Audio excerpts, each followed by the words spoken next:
chats here at SMITHEE TV in downtown Toronto with Ed Barreveld, the producer and CEO of Storyline Entertainment. How does it feel to be nominated for 4 Canadian Screen Awards? It's awesome. I think it's just such a great culmination of the work I've been doing the past year, and we didn't really expect to get any nominations. To get 4 nominations is sort of hitting it out of the ballpark.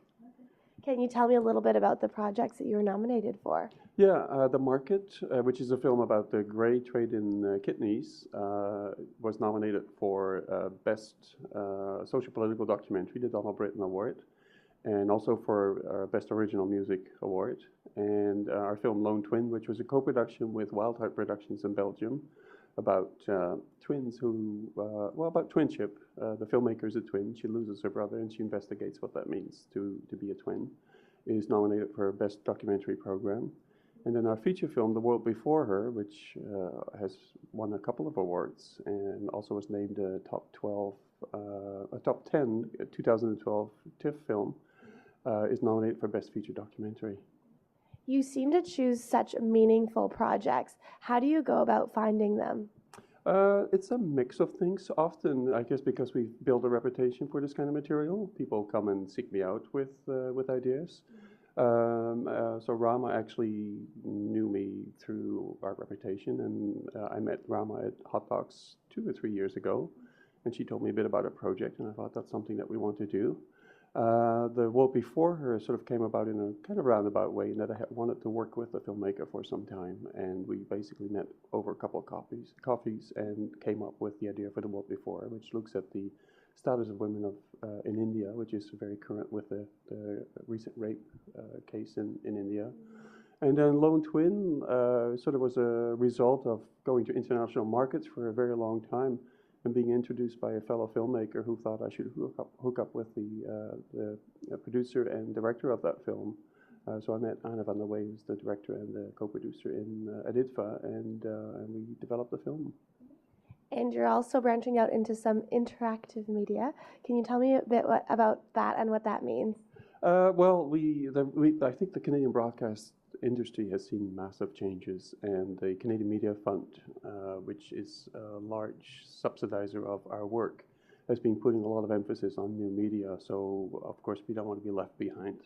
So we developed a project called Inside Herman's House, which comes out of a film that we did called Herman's House, about a Black Panther who has been in solitary confinement in the United States for 40 years.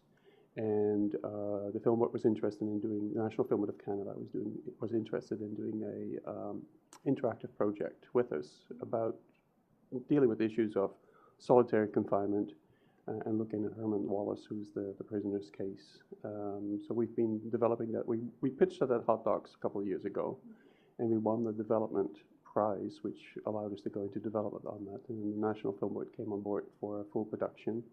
And we've been working on this for about 2 years now. It's been a long project, mostly to do with a lot of bureaucratic sign-offs and things like that. But that will see the light of day this August, we think, and it will explore issues of solitary confinement and look at Herman's case. We spoke briefly at TIFF about your film Unwanted. Tell me a little bit about that, as well as your project Shadow Girl. Unwanted is another film that I'm doing with Rama Rao, who is the filmmaker who made The Market with me. And it looks at feticide, which is the selective abortions of girls. And it's kind of a starting off point to tell a bigger story. And the bigger story is that if we start killing all our girls, then basically the human race is in danger. Traditionally, gender imbalances has resulted in domestic violence and international conflict. And it's predicted that by 2025, there'll be 70 million Chinese and Indian men who will never be able to find a mate of the opposite sex. So that's a lot of bad energy running around, as I'd like to say. Rama and I pitched the film at TIFF, and we won the special jury mention, which was the first in TIFF Pitch This history. We were very excited about that.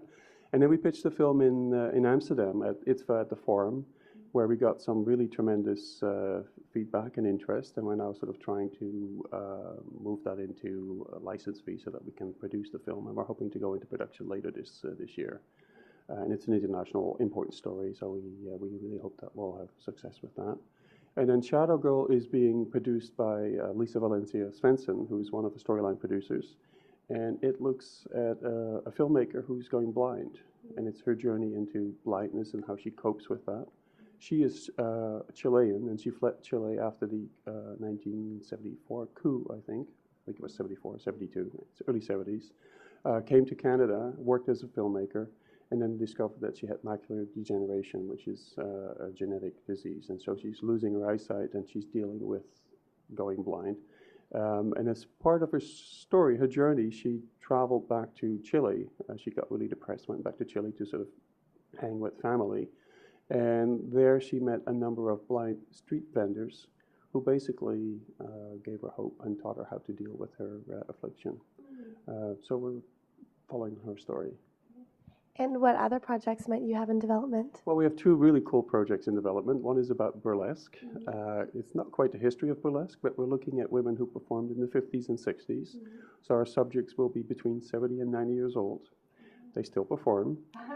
And are they based in North America or based Europe? in North America, yeah. And we're actually working with a consultant called Caitlin Ragerer, who is a young burlesque performer, and she's doing a PhD in burlesque, actually. So these are her subjects.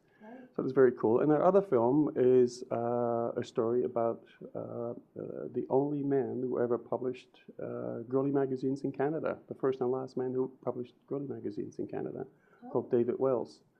And what makes that interesting is we're dealing with issues of censorship, but also he had some very interesting models, including Margaret Trudeau. So it's very cool. Yeah. And where's the best place to find out more information on you and on your projects online? Well, we have a website called storylineentertainment.com, and that links to all our films. We have trailers, we've got information on our crews, and that's probably the best way to visit us. And we're on Facebook and we're on Twitter. Lovely. Thank you so much. It was wonderful to see you again. Congratulations on your nominations and best of luck at the CSAs. Thank you, Katie. Thank you. I'm Katie Uhlmann reporting for Katie Chats here at SMITHEE TV in downtown Toronto.